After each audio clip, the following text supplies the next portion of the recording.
Nathan was a man of unyielding spirit, but even the strongest have their breaking point. After a grueling day at the office, the news hit him like a sledgehammer. He was being let go.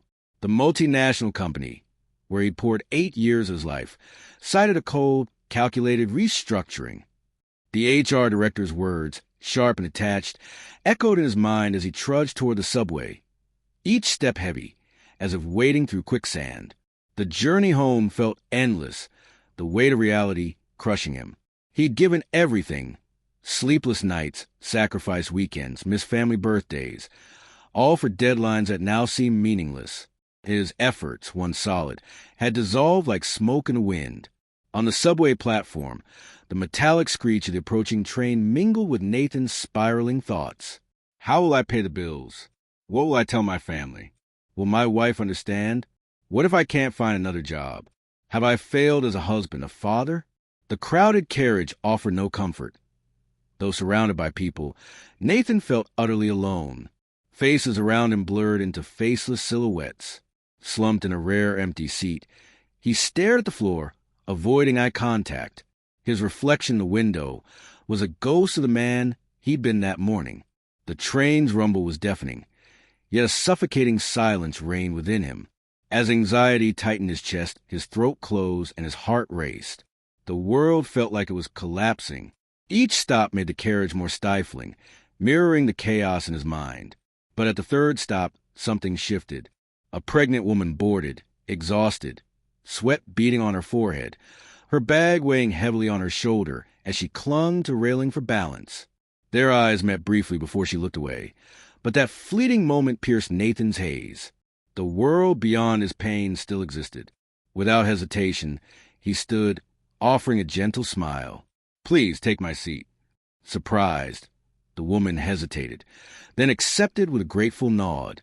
Thank you, she said softly, her voice a warm thread in the stifling air. Nathan waved it off, but the act sparked something inside him, small yet profound. For a moment, he was pulled from the abyss of his thoughts. As the train rolled on, he watched her settle, hands resting on her belly, and memories of his own family flooded back. He thought of his wife, pregnant years ago with her now 5-year-old daughter, the sleepless nights rocking her to sleep, not for work, but for love. The memory brought a pang, not of anxiety, but of purpose. He had to keep going, not just for himself, but for them. At the next stop, as more passengers poured in, Nathan felt a subtle shift. The despair that had gripped him began to loosen. There was no instant fix for his problems, but in that moment, he realized he still had choices, even ones as simple as offering a seat. For the first time that day, he took a deep breath and felt a flicker of something he thought he'd lost. Hope. The woman, Clara, broke the silence with a soft smile. Thank you again. Not many people do that. Her words, simple yet sincere, hit Nathan harder than he expected. He managed a shy smile. It was nothing, but it wasn't nothing. Clara's warmth seemed to see through him, as if she sensed a storm inside. I'm Clara, she said, and you are... Nathan, he replied, the exchange feeling strangely comforting. Before he knew it, words spilled out. He spoke of his sudden job loss, the years of dedication now seemingly worthless, the fear of failing his family. Clara listened, her eyes steady, free of judgment.